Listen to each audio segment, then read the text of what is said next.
आगे आ जाए।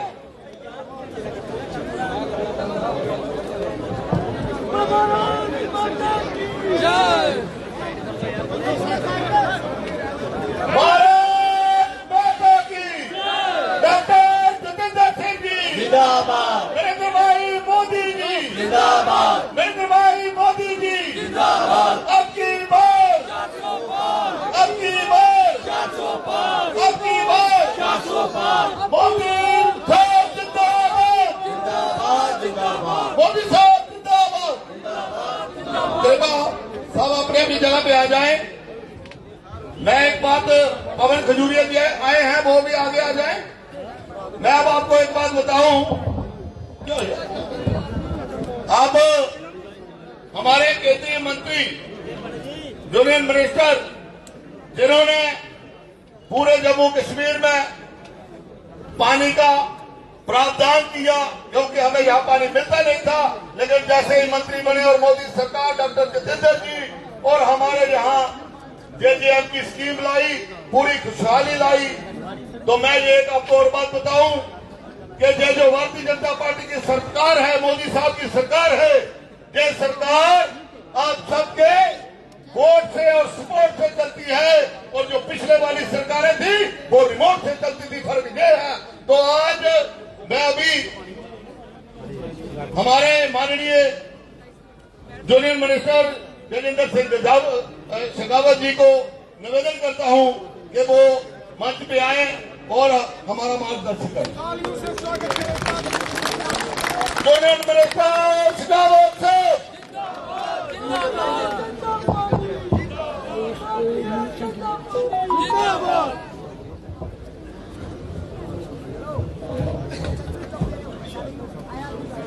बोलो भारत माता की। आप इधर आ जाओ। भारत माता की। मैं पश्चिमी राजस्थान के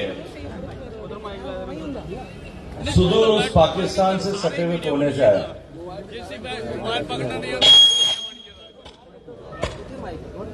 या मैं ये कहूं कि जिसको देश के दूसरे कोने से आप सब लोगों के बीच में चलकर आया। मैंने बचपन से सुना और इतिहास का विद्यार्थी होने के नाते पढ़ा भी कि जम्मू कश्मीर और विशेष रूप से जम्मू का क्षेत्र और विशेष रूप से कठुआ का जसरोटा किले का क्षेत्र, ये रणबांकुरों की धरती है, वीरों की धरती है। और वीरों की धरती में भारत माता की जय इतना कमजोरी के साथ में बोलते हैं, मुझे लगता है कि जम्मू के राजमा और कुंथल की दाल में कोई कमी आ गई है। पूरी ताकत से दोनों हाथ खड़े करिए, संकल्प की मुट्ठी बांधिए। जिनको भगवान ने दो हाथ दिए, दोनों हाथ खड़े करिए, मुट्ठी बांधिए और पूरी ताकत से बोलिए भारत माता की, भारत माता की। ये रैना जी जो अभी बोल रहे थे कि हम 4 लाख के पार जाएंगे, 4 लाख के पार करने के लिए जितने जोश की जरूरत होती है उतना जोश मुझे दिख नहीं रहा था भैया। जब हम भारत माता की जय बोले और भारतीय जनता पार्टी के अगर हजारों की संख्या में कार्यकर्ता इकट्ठे हों तो तंबू 3 इंच ऊंचा हो जाना चाहिए। पूरी ताकत से बोलिए भारत माता की, नरेंद्र मोदी, नरेंद्र मोदी। उधमपुर, कठुआ, डोडा लोकसभा चुनाव में भारतीय जनता पार्टी के तीसरी बार प्रत्याशी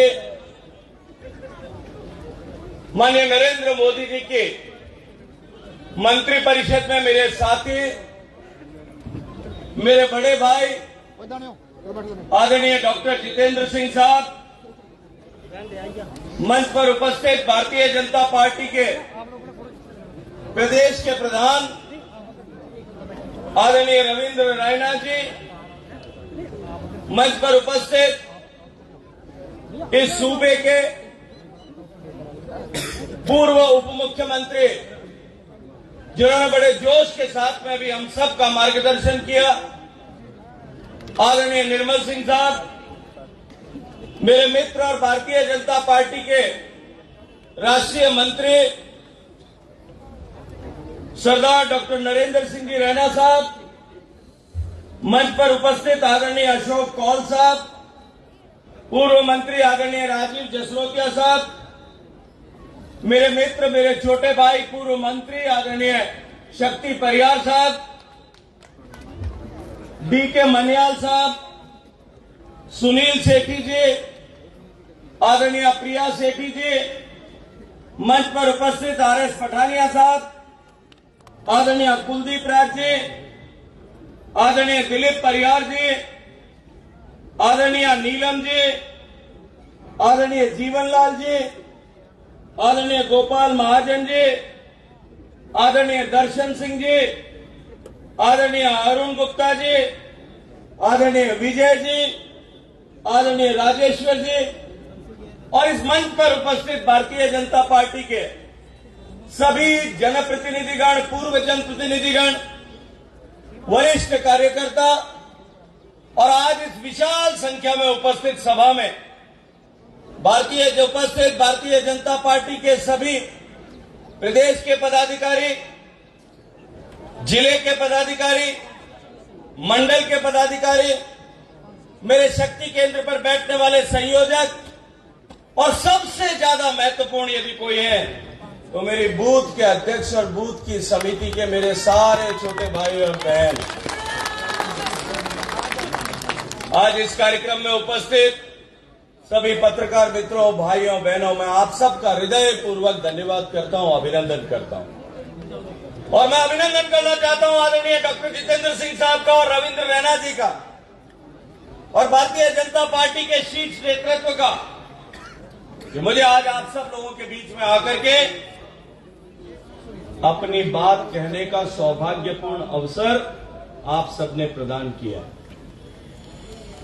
मित्रों, लोकसभा के चुनाव होने वाले और 10 साल माननीय मोदी जी की सरकार को बीत चुके हैं। निश्चित रूप से ये 10 साल का कालखंड अब हमें एक तुलना करने का अवसर प्रदान करता है। 10 साल माननीय मोदी जी को आप सबके आशीर्वाद से, देश भर के भारतीय जनता पार्टी के कार्यकर्ताओं के परिश्रम के चलते हुए, भारतीय जनता पार्टी पर विश्वास करने वाले देश के करोड़ों मतदाताओं के आशीर्वाद के बदले 10 साल तक देश की सेवा करने का सौभाग्यपूर्ण अवसर मिला। लेकिन उससे पहले 10 साल यूपीए को भी देश की जनता ने देश को बदलने, देश को की तकदीर और तस्वीर बदलने का मौका दिया। मैं आज आपको याद दिलाना चाहता हूं, तुलना करना चाहता हूं।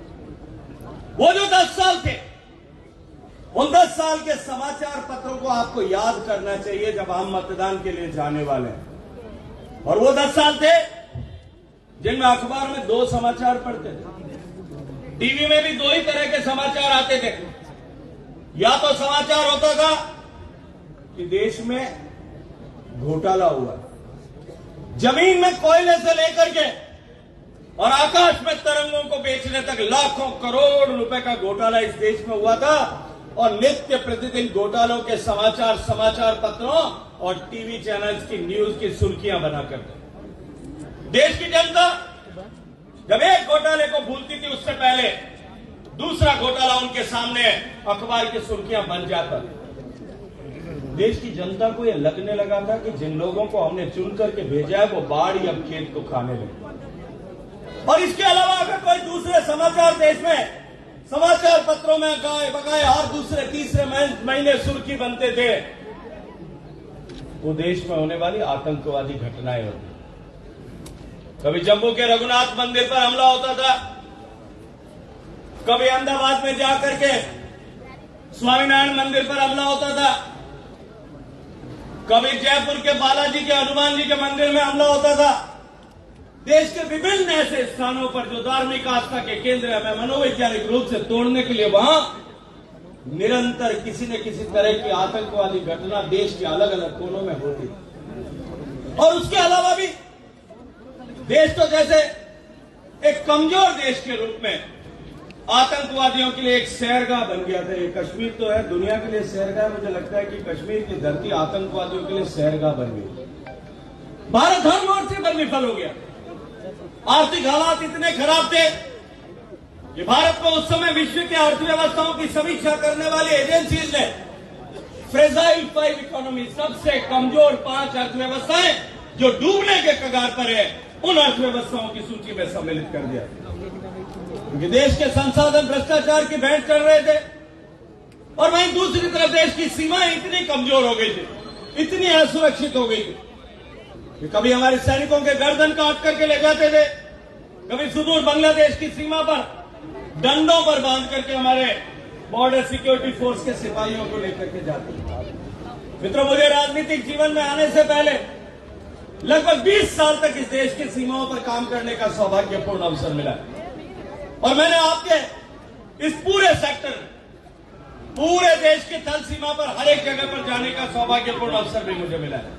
मैं जानता था उस समय हमारी सेना निरुत्साहित थी, क्योंकि उनको जिस तरह की अनुमति की आवश्यकता थी, ऐसी अनुमति जो स्वाधीनता नहीं थी, किसी भी निर्णय को करने के लिए उन्हें दिल्ली की तरफ देखना पड़ता था। देश कूटनीतिक मोर्चे पर विफल था, भारत का वजूद कहीं अंतर्राष्ट्रीय प्लेटफॉर्म पर दिखाई नहीं देता था। आपने देखा होगा ये जितने युवा साथी खड़े हैं, मोदी जी की सरकार आने के पहले के 10 साल के, चाहे G20 की मीटिंग का फोटो उठा करके देखना, चाहे संयुक्त राष्ट्र संघ की मीटिंग का फोटो उठा करके देखना, या G7 की मीटिंग का फोटो उठा करके देखना, या किसी भी अंतर्राष्ट्रीय प्लेटफॉर्म का फोटो उठा करके देखना, वो नीली पगड़ी लगाने के लिए अपने मोबाइल पे 3-4 बार जूम करना पड़ेगा कि नीली पगड़ी कहां है। भारत के हालात बुरे थे, आर्थिक दृष्टि से, सामान्य आर्थिक दृष्टि से, कूटनीतिक दृष्टि से, सामरिक दृष्टि से तो हम कमजोर हुए ही थे। सामाजिक ताना बाना भी यहां देश का बिखर गया। देश में क्षेत्रवाद इस चरम पर था कि देश बिखराव के दौर पर जाकर के खड़ा हो गया था। और तब मैं अभिनंदन करता हूं आप सब लोगों का कि आपने भारतीय जनता पार्टी को आशीर्वाद देने के लिए घोर परिश्रम किया। देश की जनता ने नरेंद्र मोदी जी पर आस्था और विश्वास व्यक्त किया। और ये 10 साल जो बदलाव के 10 साल, आपके एक वोट की ताकत। सबसे पहले आपने अनेक बार मतदान किया होगा, कभी जाति के नाम पर मतदान किया होगा, कभी क्षेत्र के नाम पर किया होगा, कभी अपने सगे संबंधी के नाम पर किया होगा, कभी किसी को जिताने के लिए किया होगा, और कभी कभी हमारे यहाँ राजस्थान में होता है, डॉक्टर साहब आपके यहाँ होता है कि नहीं, हमारे यहाँ राजस्थान में कभी कभी किसी को हराने के लिए भी मतदान होता है। आपने अनेक बार मतदान किया होगा, लेकिन पहली बार देश के लोगों ने देश के लिए मतदान 2014 में किया। और जब 2014 में हमने देश के लिए मतदान किया मित्रों, उसका फर्क देखिए कि प्रधानमंत्री की कुर्सी पर बैठने के साथ ही जो संकल्प देश के सामने व्यक्त किया था कि मेरी सरकार गांव, गरीब, किसान, पीड़ित, शोषित, दलित, वंचित, इन सब के कल्याण के लिए काम करेगी, उनके जीवन में परिवर्तन लाने के लिए काम करेगी। और मैं आज गर्व के साथ में कह सकता हूं कि जब देश आजादी से लेकर के 2014 तक देश में करोड़ों लोग ऐसे थे जिनके पास सामान्य छत नहीं थी, गरीब के लोग कच्चे मकान में रहने को मजबूर थे। देश में 3 करोड़ ऐसे गरीबों को आवास देने का जो संकल्प माननीय प्रधानमंत्री जी ने किया, वो सपना साकार हुआ। और उसके आगे बढ़कर के अभी हाल ही में आदरणीय डॉक्टर साहब को इस विषय की जानकारी होगी। आप सबने भी पिछले बजट स्पीच में माननीय निर्मला जी से सुना होगा कि 2 करोड़ मकान अभी और बनने वाले, जो कोई बाकी बच गया उसको ढूंढ करके उसके मकान और बनाने वाले। देश में 18,000 पंचायतें ऐसी थी, देश में लगभग 3 करोड़ लोग ऐसे थे जिनके घर तक बिजली नहीं पहुंची।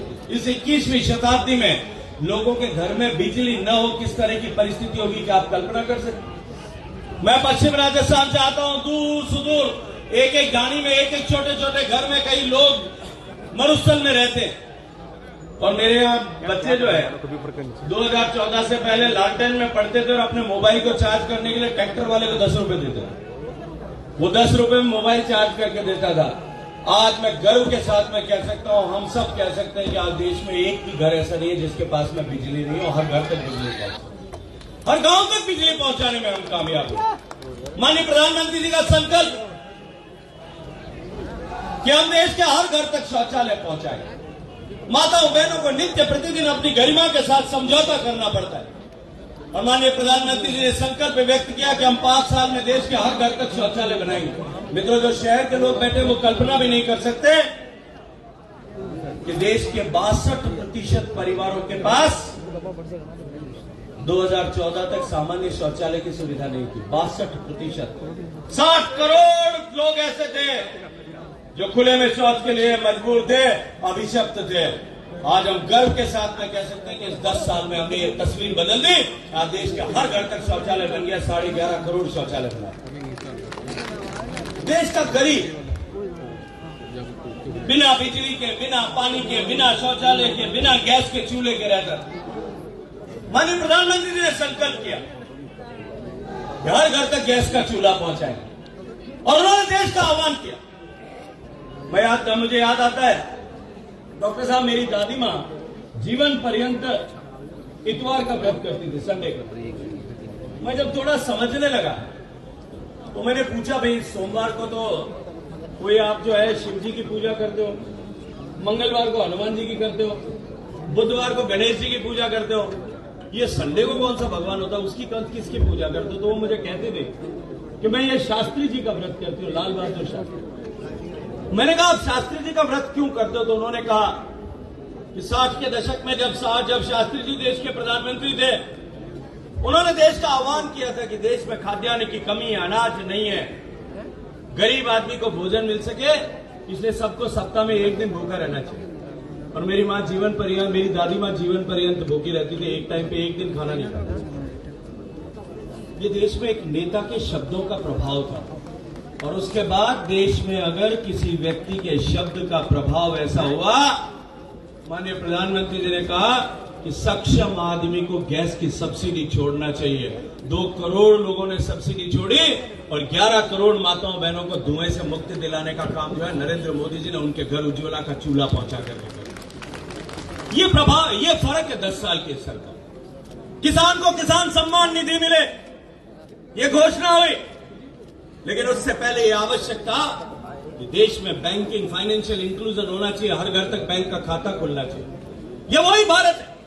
उस 10 साल की सरकार से पहले उसी यूपीए के प्रधानमंत्री को मंच पर खड़े होकर के मजबूरी से कहना पड़ा था कि 100 रुपए ऊपर से बेचते हैं, धरातल पहुंचते 15 रुपए बच जाते, 85 रुपए रास्ते में समाप्त हो जाते।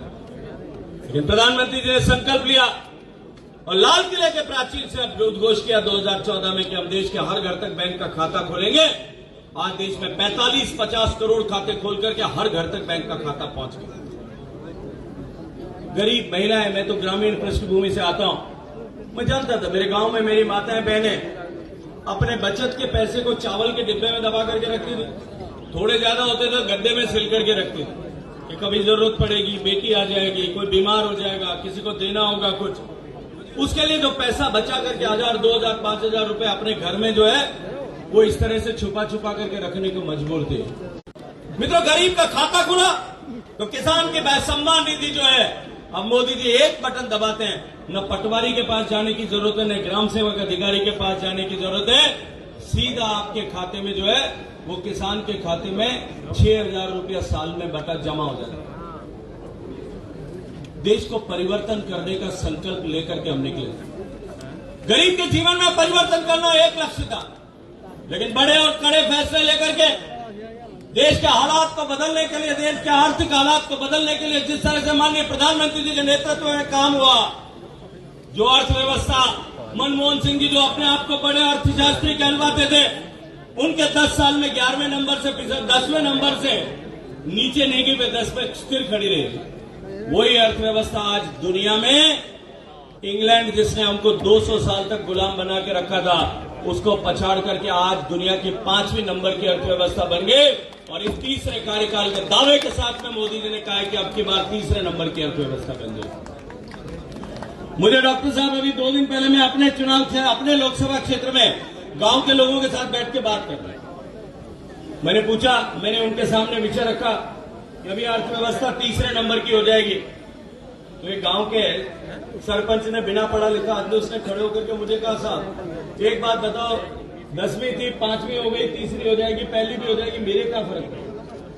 मैंने उसको कहा जब 5वें नंबर की अर्थव्यवस्था थी तो देश की सरकार का एक महीने का टैक्स कलेक्शन 38,000 करोड़ होता था, और जब तीसरे नंबर की अर्थव्यवस्था है पिछले महीने का टैक्स कलेक्शन 1,85,000 करोड़ रुपया है।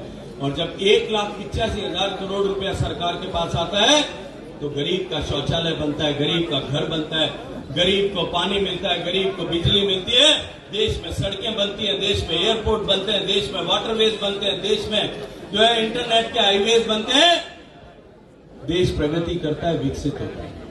और मैं आज आपके सामने दावे के साथ में एक बात कहता हूं कि भारत तीसरे नंबर की अर्थव्यवस्था तो बनेगा ही, लेकिन जिस रास्ते पर नरेंद्र मोदी जी ने भारत को आगे बढ़ाया है, पूरी दुनिया इस बात को स्वीकार कर रही है कि आने वाले 50 साल में भारत जो है दुनिया की 1 नंबर की अर्थव्यवस्था बन जाएगा, सबसे बड़ी ताकतवर अर्थव्यवस्था हो जाएगी। और हम शायद दूसरे नंबर की अर्थव्यवस्था का खिताब तो 2047 से पहले प्राप्त कर चुके हो।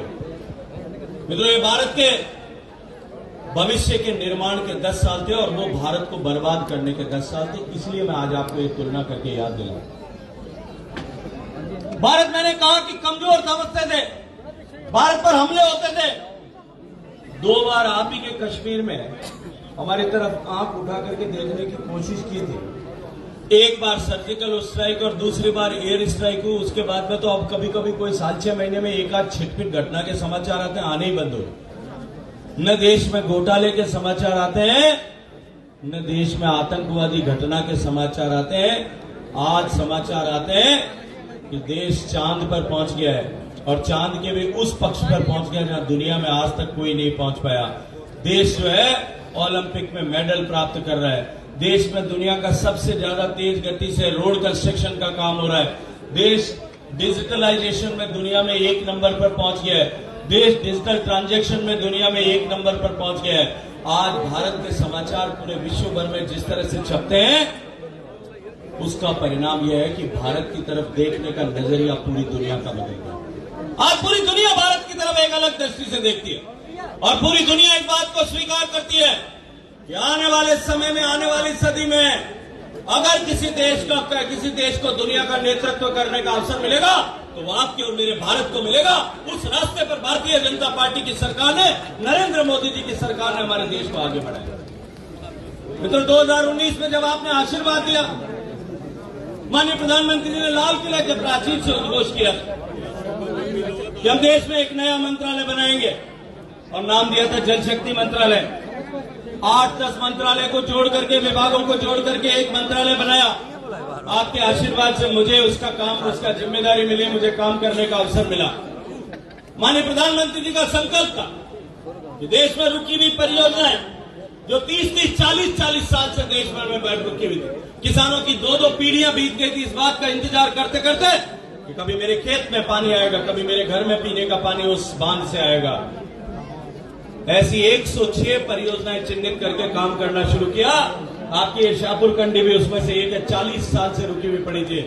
आज मैं गर्व के साथ में कह सकता हूं, अब पाकिस्तान पानी रावी दरिया का नहीं जाएगा। अब हम अपने पानी को अपने यहां पे रोकने में कामयाब हो गए। अगले 2 महीने में ये परियोजना, बांध के गेट लग जाएंगे। अभी कॉपर डैम में पानी हमने रोक दिया है, बांध के गेट का काम पूरा हो जाएगा। अगले 2 महीने के अंदर अंदर इस शाहपुर कंडी बांध से, आने वाले समय में इसको पूरा करके शाहपुर कंडी बांध से लगभग 2 लाख एकड़ से ज्यादा, 80,000 एकड़ से ज्यादा जमीन पे हम सिंचाई करने में कामयाब हो जाएंगे। जम्मू कश्मीर के 80,000 एकड़ जमीन पे सिंचाई होगी। किसानों की तकदीर बदलेगी, उनकी आमदनी बढ़ेगी, उनके जीवन में परिवर्तन आएगा, उनके बच्चे अच्छी पढ़ाई कर पाएंगे, यहाँ की अर्थव्यवस्था नए सिरे से खड़ी होगी। ये सपना मैं आज जागती आंख से शाहपुर कंडी के पूरा होने के बाद देख सकता हूं। जिस तरह से शाहपुर कंडी पूरा हुआ है, देश में लगभग 106 में से 85 परियोजनाएं पिछले 5 साल में हमने पूरी कर दी, और लगभग 30 लाख हेक्टेयर जमीन जो है वो आज सिंचाई के अधीन आ गई है। लाखों किसानों के जीवन में परिवर्तन करते हुए खुशहाली लाने का आशीर्वाद माननीय नरेंद्र मोदी जी को मिला है। ये डॉक्टर साहब एक विषय की और बहुत चिंता करते, और वो था पीने का पानी हर घर तक पहुंचना चाहिए।